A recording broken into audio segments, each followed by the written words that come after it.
Gracias, Pilar. Bueno, vamos entonces a concluir esta etapa, como decíamos, del iluminar, del juzgar, de beber de nuestra fuente. Y en esta primera parte del día, a beber de la fuente de nuestro carisma, de los dones del Espíritu que Dios ha regalado a cada una de nuestras congregaciones.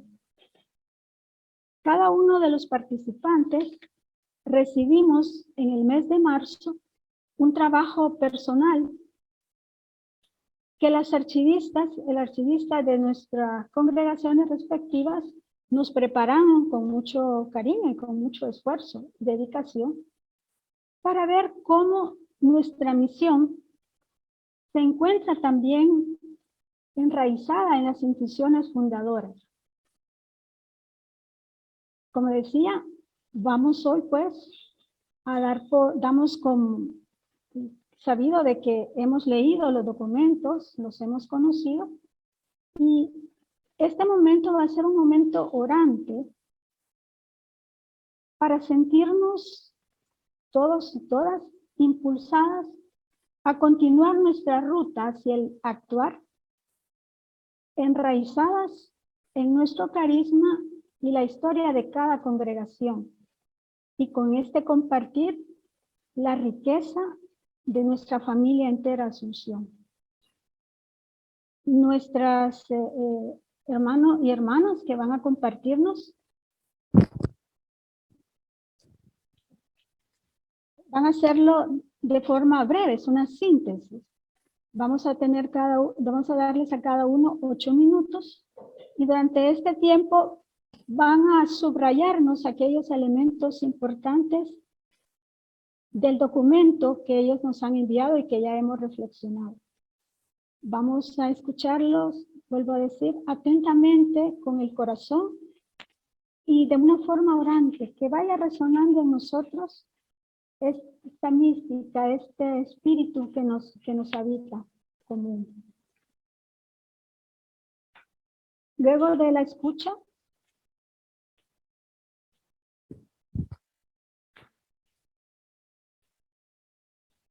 vamos a dar un momento para hacer arreglo de la traducción. Mientras tanto pueden ir entrando los hermanos y hermanas que van entrando a la sala. Pour la traduction en espagnol, de l'espagnol à français, qui prendra le relais, c'est Andrés. Merci.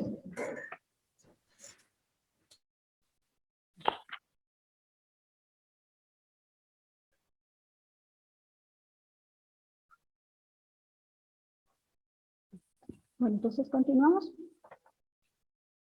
Decía que después de esta escucha vamos a tener un momento de trabajo personal en silencio.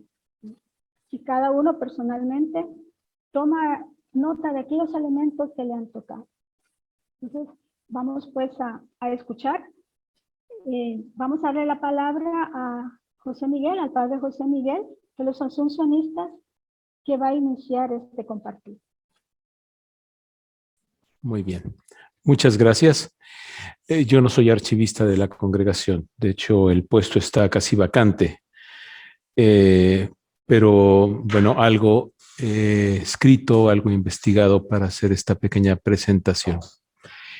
En la primera parte, la primera hoja y media, no voy a seguir mucho el texto. Voy a hacer un resumen por el poco tiempo que tenemos cada uno de nosotros, nosotras, para esta exposición. En la introducción hago un resumen general de lo que yo comprendo como carisma religioso y después afirmo que la centralidad del reino de Dios en el carisma de los asuncionistas, de la Asunción en general, yo creo, nos ayuda a darnos cuenta que, en primer lugar, no podemos vivir el carisma separando nuestra vida espiritual y nuestra obra misionera, porque tanto nuestra sustancia religiosa y nuestra razón de ser se afincan en el reino, como también lo que hacemos está orientado a la construcción del reino. la pasión por el reino es a la vez sustancia espiritual y proyecto misionero.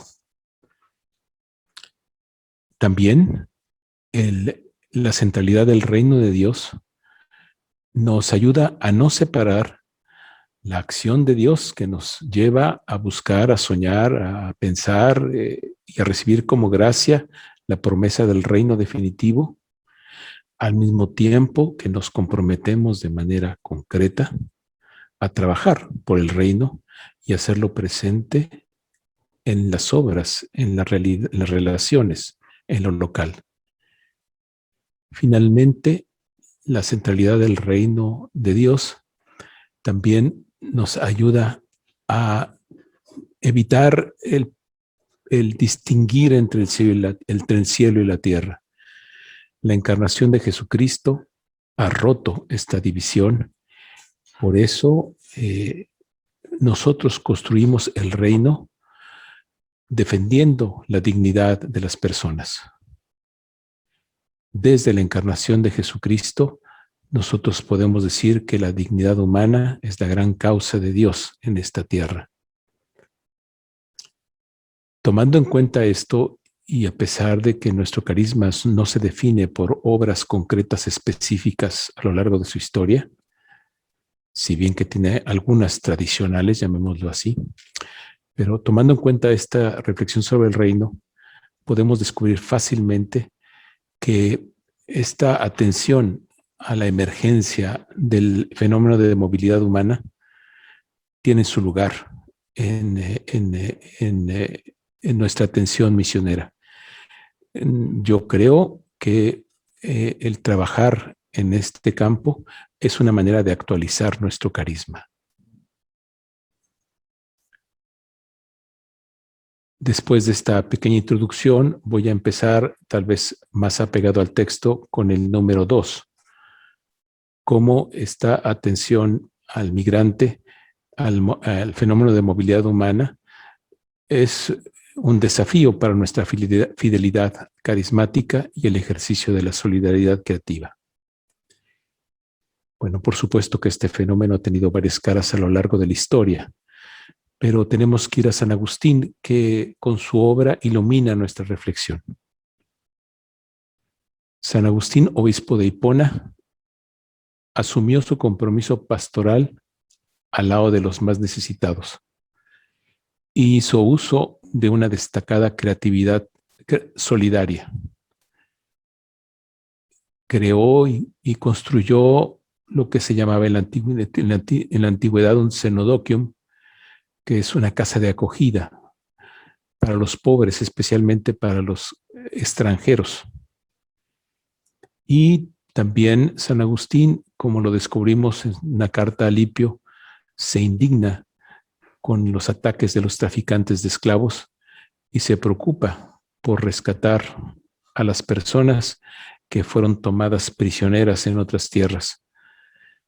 Como San Ambrosio fue capaz de vender los vasos sagrados para rescatar a estas personas prisioneras de los esclavistas. Entonces, un primer punto es ser iluminados por la acción de Agustín. Después, 2.2. Muestren pues amor al extranjero, porque ustedes fueron extranjeros en la tierra de Egipto. Nuestra congregación en sus inicios sufrió 2 expulsiones de Francia, que fue el lugar del origen. La primera en 1880, justo el año de la muerte del padre Dalzón, se debió a una persecución a las congregaciones que tenían instituciones educativas. De hecho, se dice que estaban esperando que el padre Dalzón muriera para sacarlo de su departamento que estaba en la escuela, para poder tomar el colegio de la Asunción de Lima. Y la segunda, que se concretó en 1900, fue mucho más severa, porque se decretó la disolución de la congregación en Francia y todas las obras de la Asunción fueron tomadas por el Estado, excepto las que los asuncionistas pudieron traspasar a manos civiles antes de partir. Este hecho llevó a la internacionalización más acelerada de la congregación, por un lado, Pero por otro lado es una manera de recordar que la atención a los migrantes y refugiados debe recordarnos nuestra historia, porque nosotros mismos en nuestros orígenes fuimos refugiados y fuimos acogidos y protegidos en otras tierras. Después, la atención a los migrantes ha tomado diversos rostros. Primero, hay fundaciones que se consagran específicamente a acompañar a los migrantes, o ha habido fundaciones. Por ejemplo, en Nueva York tuvimos y fundamos la parroquia de Nuestra Señora de Guadalupe, que fue la primera iglesia y parroquia hispana en Nueva York, y después otra más también en la misma diócesis, Nuestra Señora de la Esperanza. La fundación de nuestros trabajos en Estados Unidos tuvieron un componente en sus orígenes del acompañamiento de los migrantes franco-canadienses que descendieron a Estados Unidos a trabajar, a buscar trabajo, a buscar una mejor vida. Después, la comunidad de Conflans-Saint-Honoré, la Barcaza Yeser, la Peniche, fue fundada para atender a los pobres y a los marginados. Y desde hace casi 20 años atiende también a migrantes, especialmente sin papeles. La obra Acompañé en Bélgica, en Bruselas, fue fundada para ayudar y defender a los migrantes, acompañándolos en sus contactos con las diversas instancias de gobierno y de salud. Finalmente, hace poco tiempo, se fundó una nueva comunidad en El Paso, Texas, a unos cuantos metros de la frontera entre Estados Unidos y México, y nace con la misión explícita de acompañar y defender a los migrantes y refugiados. Una segunda manera de encarnar esta preocupación en nuestro carisma es a partir de acciones proféticas de unos pocos que después han sido acogidas por la congregación. El caso más significativo que hemos conocido es el del padre Arthur Hervé, que primero fundó esta obra en la Peniche Yeser y después atendió de manera incansable a los migrantes gitanos que venían de la Rumanía, específicamente en su inserción en Lille. El padre Arthur Hervé fue famoso por su entrega a los pobres y a los necesitados y por la creación de organizaciones que involucraban un gran número de voluntarios y un gran número de congregaciones religiosas. De algún modo, sus obras siguen funcionando hoy. Otra manera en la que personalmente pienso que se ha vivido en los desplazados, sobre todo nuestro compromiso carismático, es en el atreverse a permanecer y compartir la suerte de las víctimas, llegando incluso a ofrecer la propia vida. La miseria o la violencia ha llevado a muchos a migrar y a desplazarse dejando su tierra. El movimiento humano hacia las zonas urbanas en busca de mejores oportunidades de vida o simplemente en búsqueda de seguridad han marcado muchas de nuestras inserciones. Por ejemplo, en Argentina, nuestra comunidad de formación fue atacada por elementos del gobierno en el tiempo de la Guerra Sucia. Y dos de nuestros hermanos, Carlos Antonio Di Pietro y Raúl Eduardo Rodríguez, fueron secuestrados y asesinados después de ser torturados por la dictadura militar. Y su pecado fue permanecer con estos desplazados que llegaban a la gran ciudad, en los barrios periféricos de la ciudad. En una circunstancia similar, de barrios de desplazados, el padre belga Daniel Gillard, fue ametrallado y finalmente muerto en un control militar en Colombia.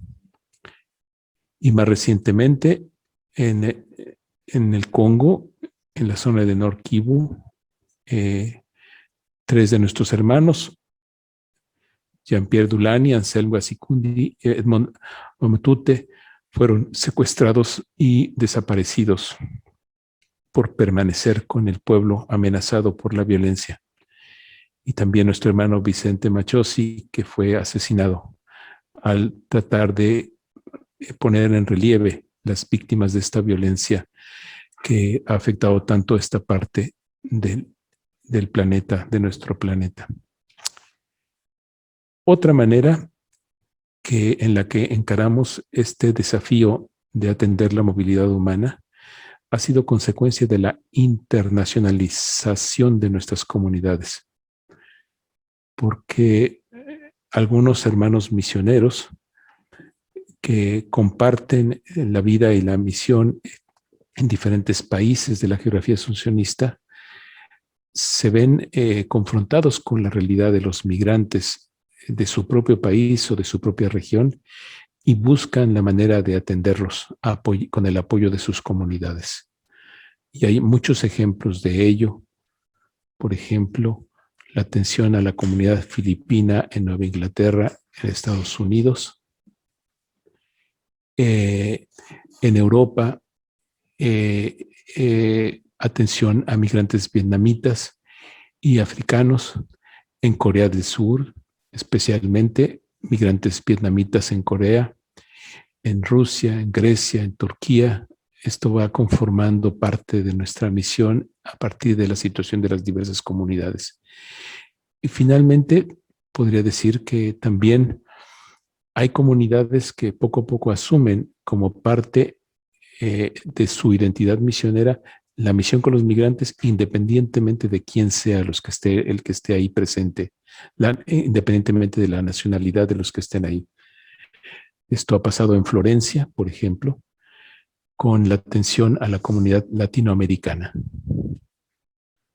Y para concluir, en Calob, en Filipinas, que han atendido a los desplazados por causa de los fenómenos climáticos, los tifones.